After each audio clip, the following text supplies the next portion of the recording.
Hello friends, நான் உங்கள் sarcastic Karthik. இன்றைக்கி நம்ம என்ன மூவி பற்றி பார்க்க போகிறோன்னா, பிளேட் ரன்னர் 2049 2017 வந்த இந்த ஃபியூச்சரிஸ்டிக் மூவியை பற்றி வாங்க பார்க்கலாம்.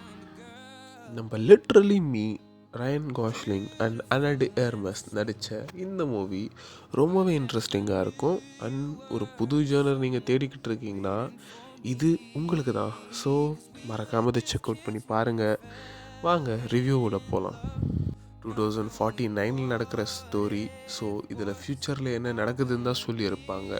முழுக்கமும் இந்த ஆர்டிஃபிஷியல் இன்டெலிஜென்ட் அண்ட் ரெப்ளிகன்ஸ் தான் இந்த உலகத்தையே ஃபுல்லாக சரௌண்ட் பண்ணியிருக்காங்க, டாமினன்ட் பண்ணியிருக்காங்க, டேக் ஓவர் பண்ணியிருக்காங்க, நம்ம எப்படி வேணாலும் சொல்லலாம். ஸோ அந்த இடத்துல ஹியூமன் இன்ட்ராக்ஷனை பார்க்குறதே ரொம்ப ரேராக இருக்குது, கஷ்டமாக இருக்குது.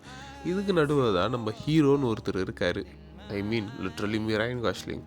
அவர் தான் இதில் ஹீரோ. அவரும் இதில் ஹியூமன்ஸை தேடி தேடி கொலை பண்ணுற ஒரு கும்பலில் ஒரு ஆளாக இருக்கார். இதில் என்ன ஒரு ஆக்சுவல் ஸ்டோரி லைன்னா, ஹியூமன்ஸை தேடி தேடி கொலை பண்ணுறாங்க. ஏன்னா ஃபுல்லாகவே ரிப்ளிகன்ஸ் தான் அந்த வேர்ல்டை டேக் ஓவர் பண்ணதுனால ஹியூமன்ஸை கொலை பண்ணுறதுக்குனே ஒரு குரூப் சுற்றிட்டுருக்கு. ஸோ கொஞ்சம் கன்ஃபியூஷனாக இருக்கிற மாதிரி இருக்கும், நீங்கள் பார்த்தா உங்களுக்கு புரியும். போய் பாருங்கள். ஸோ நம்ம ஹீரோ அந்த டீமில் ஒருத்தராக இருக்கார். இவர் எப்படி கொலை பண்ணாரா இல்லையா, ஹியூமன்ஸை தேடி தேடி பண்ணாரா இல்லையான்றது தான் இந்த இடத்துல ஸ்டோரியாக இருந்தாலுமே, இங்கே ஒரு சின்ன ட்விஸ்ட்டு. ஹீரோக்கே ஒரு ஹீரோவோட மைண்ட்லேயே ஒரு சில கனவுகள் வரும், ஒரு இல்யூஷன் மாதிரி வரும்னு வச்சுக்கோங்களேன். அதில் இவர் ஒரு ஹியூமனாக இருக்கிற மாதிரியான ஒரு சில தாட்ஸ் வரும்.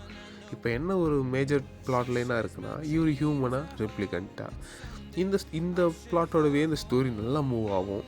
நிறைய லொக்கேஷன்ஸுக்கு போவார், இவரோட பாஸ்ட்டை தேடி போவார். இதுதான் இது overall blade runner 2049 story. Apart from plot line and story, இதில் விஷுவல்ஸ்னு ஒன்று இருக்குது, அதை பற்றி கண்டிப்பாக பேசியே ஆகணும். நீங்கள் சும்மாவே இதில் இந்த படத்தில் ஏதாவது ஒரு சின்ன சீனை கூட பாஸ் பண்ணி பாருங்களேன், அவ்வளோ அருமையாக இருக்கும். ஃபார் எக்ஸாம்பிள் இந்த சீன், இது நீங்கள் நிறைய மீம்ஸ் டெம்ப்ளேட்டில் பார்த்துருப்பீங்க.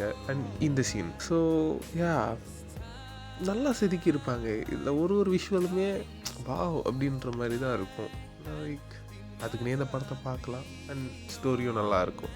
ஒரு புது ஜேர்னர் தேடிக்கிட்டு இருக்கீங்க, இல்லை கொஞ்சம் எனக்கு வித்தியாசமாக பார்க்கணும், ஸ்டோரியும் நல்லா இருக்குன்னா இதை கண்டிப்பாக செக் அவுட் பண்ணி பாருங்கள். And this is sarcastic Karthik signing off. Bye guys. அடுத்த வீடியோவில் பார்க்கலாம், சீக்கிரமே போடுறேனே.